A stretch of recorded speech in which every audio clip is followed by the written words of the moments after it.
Total human negligence की वजह से ये सारे वाक़यात रोनुमा होते हैं। महकमा मौसमियात ने जब अपनी एडवाइज़री इशू की थी उसमें क्लियरली ये बात बता दी थी कि आने वाले दिनों में दर्जे हरारत भी मामूल से ज़्यादा रहेंगे, जिसकी वजह से स्पेशली जो नॉर्दर्न एरियाज़ हैं हमारे, गिलगित बल्तिस्तान कह लें या चित्राल वाली साइड कह लें, तो वहाँ पर ग्लॉफ के इवेंट हो सकते हैं जिसको ग्लेशियर लेक का फटना कहते हैं, जिसकी वजह से जो है वो फ्लैश फ्लडिंग होती है और आपके पास टाइम नहीं होता। इसी तरह जब मानसून में पहाड़ों पर हैवी रेनफॉल होती है तो आपको पता है कि वहाँ पे जो भी नदी नाले या दरिया हैं उनका स्लोप ज़्यादा होता है और वहाँ पर विद इन नो टाइम जो है सैलाबी रेला आता है। तो इसके लिए सयाह तो उस इलाके से नावाकिफ़ होते हैं। ये लोकल कम्युनिटी की ज़िम्मेदारी है कि वो उन लोगों को ऐसी जगहों पर जाने से रोकें, क्योंकि उनको तो नहीं पता कि कहाँ क्या हो सकता है। जो लोकल पब्लिक होती है उनको पता होता है कि किस मौसम में किस इलाके में किस तरह का पानी आता है।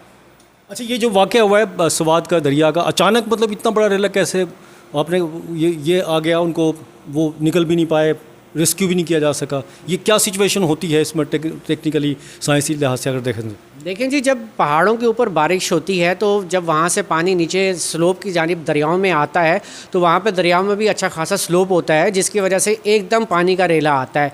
ये नॉर्मल फिनोमेना है, जब भी बारिश होती है इसी तरह के फिनोमेनाज होते हैं और ये कोई नई बात नहीं है कि ऑल ऑफ अ सडन कोई नया फिनोमेना हुआ जिसको हम नहीं जानते। ये बरसों से इसी तरह होता है।